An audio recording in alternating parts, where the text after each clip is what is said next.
Tem duas questões que me interessam e que eu vejo um certo desenvolvimento nos próximos anos. Uma delas é como é que a gente opera a questão de participação. Como é que as pessoas participam em processos de tomada de decisão. Como é que as pessoas se regulam numa ideia do que hoje a gente concebe e chama de democracia. Como que isso vai avançar? Tem uma clareza muito grande em várias instâncias de que o processo por voto, de que o processo por consulta pública, da maneira que a gente faz hoje, vem causando muitos desvios em relação a uma compreensão do que seria governança, do que seria níveis de desenvolvimento social naquilo que a gente consegue almejar. Então, acho que há pessoas, há grupos interessantes que vêm refletindo e vêm pensando como criar políticas em relação a isso. Então, acho que isso é uma coisa que a gente vai ver mudanças em algum nível, de formas a modificar instâncias de governo eletrônico. Acho que a gente vai criar níveis de participação mais interessantes do que os níveis atuais. Não acredito que a gente vai ter uma mudança muito grande nesse sentido em 28 anos, mas acredito que a gente vai ter níveis mais interessantes de participação. Então esse é um ponto. O segundo ponto, o que move, o que movimenta economia. Eu acho que nisso a gente vai perceber algumas mudanças interessantes.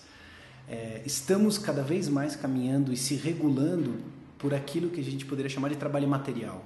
Então, a possibilidade das pessoas terem ideias e a possibilidade do valor dessas ideias ser algo que reflete diretamente no valor que elas ganham, em como elas são remuneradas, é uma questão que vai ser cada vez mais colocada, recolocada pelas empresas, por governos, que inclusive têm interesse em promover e financiar editais de participação pública, editais na área da cultura, na área da saúde, na área da educação, e criar critérios para avaliar o impacto social desses editais, desse fomento de recursos. E isso, de uma certa forma, tem a ver com o trabalho material, tem a ver com como as pessoas produzem ideias, tem a ver com como as pessoas, as organizações, o governo e, enfim, os ativistas, o terceiro setor conseguem ler esse trabalho material, consegue perceber o que está sendo criado, a forma como está sendo criado e consegue disso extrair valor.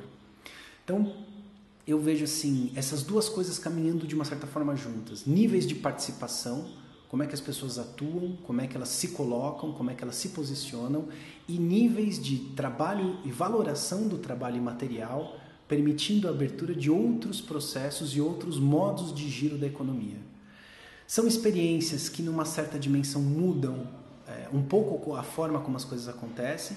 Por outro lado, ainda giram em torno de valores que são valores de hoje. Por exemplo, do modo de regulação da economia e da governança neoliberal. A forma como o capitalismo tem interesse em promover e incentivar consumo. Essas questões ainda vão continuar sendo questões centrais. Acho que é muito pouco tempo para a gente imaginar que essas questões vão ter se modificado em 28 anos. Mas o modo como a gente vê consumo, o modo como a gente produz coisas e quer vender essas coisas, vão ter algumas alterações consideráveis. Aí acho que esses dois vetores, participação e trabalho material, vão contribuir para isso. Como é que a gente se produz e produz subjetividade nesse espaço relacional que a gente está vivendo hoje? Eu acho que há questões muito sérias, assim, do ponto de vista de que a possibilidade da gente produzir subjetividade de um modo diferente, ela sempre se deu e sempre se dará. O que as redes e o modo como o campo relacional vem sendo trabalhado nos últimos anos cria para nós é a possibilidade de encontrar determinadas pessoas e criar adesão a determinados temas que antes eu não tinha.